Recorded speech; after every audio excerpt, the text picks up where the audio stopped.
Bismillahirrahmanirrahim. Assalamualaikum warahmatullahi wabarakatuh. Dalam video ini kami akan menjelaskan tentang materi kontrol transaksi konkuren. Nah, di sini saya akan memperkenalkan anggota kelompok saya, yaitu kelompok 7. Pertama ada saya sendiri, Carmila. Kedua ada Feti Elsetianingsi, dan ketiga ada Khofifa Delia. Pertama, pendahuluan. Nah, di sini konkurensi kontrol adalah proses pengaturan operasi-operasi dalam banyak transaksi yang berjalan secara simultan pada database tanpa mengganggu operasi pada transaksi lainnya, sehingga dapat menghasilkan data yang konsisten. Ada dua teknik konkurensi kontrol utama yang mengizinkan transaksi untuk berjalan dengan aman dalam subjek paralel untuk constraint tertentu, yaitu locking dan metode timestamp tertentu. Mekanisme tersebut dikenal sebagai konkurensi kontrol. Nah, di sini yang kedua ada alasan pengontrolan transaksi konkuren dalam basis data. Nah, tujuan utama dalam pengembangan database adalah membuat banyak pengguna bisa mengakses data secara bersamaan. Pengaksesan data ini tidak bermasalah jika semua pengguna hanya membaca data dan mereka tidak mengganggu satu sama lain. Tetapi, ketika banyak pengguna mengakses database yang sama secara bersamaan dan salah satu melakukan perubahan terhadap data, maka akan dapat menimbulkan adanya data yang tidak konsisten atau inkonsistensi data. Saya akan melanjutkan presentasi dari teman saya, yaitu masalah-masalah konkurensi.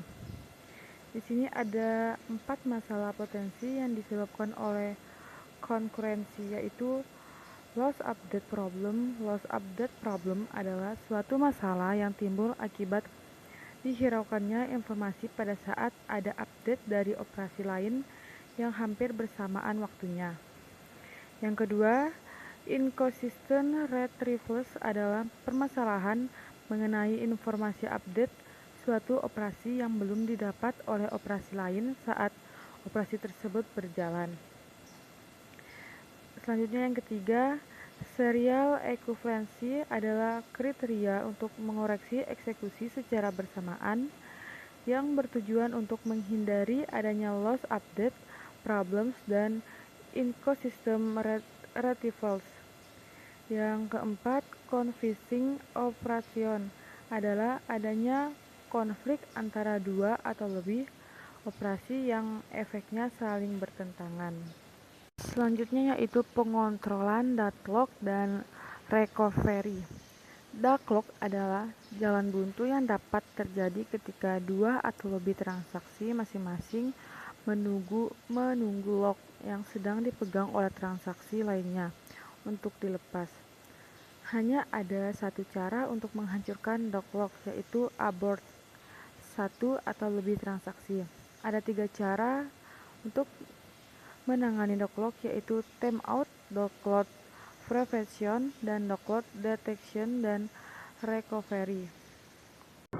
Untuk yang berikutnya yaitu ada pengontrolan deadlock dan recovery. Metode untuk menangani deadlock. Yang pertama, memastikan bahwa sistem tidak akan pernah memasuki status deadlock. Yang kedua, mengizinkan sistem untuk memasuki status deadlock dan kemudian dipulihkan. Yang ketiga, mengabaikan masalah deadlock dan menganggap bahwa deadlock tidak pernah terjadi dalam sistem. Dan yang terakhir, metode ini digunakan oleh kebanyakan sistem operasi termasuk Unix. Dan yang terakhir yaitu ada recovery facilities. Sebuah DBMS sebaiknya menyediakan fasilitas-fasilitas berikut ini untuk membantu recovery. Yang pertama, backup mechanism, yaitu melakukan backup secara periodik terhadap basis data yang ada. Yang kedua, login facilities, atau mencatat transaksi-transaksi dan perubahan-perubahan yang terjadi terhadap basis data. Yang ketiga, checkpoint facility, mengizinkan update terhadap basis data yang akan menjadi basis data yang permanen. Dan yang terakhir, Recovery Manager, mengizinkan sistem untuk restore basis data keadaan sebelum terjadi kerusakan. Mungkin itu saja yang dapat kami sampaikan. Apabila ada kesalahan kami mohon maaf. Assalamualaikum warahmatullahi wabarakatuh.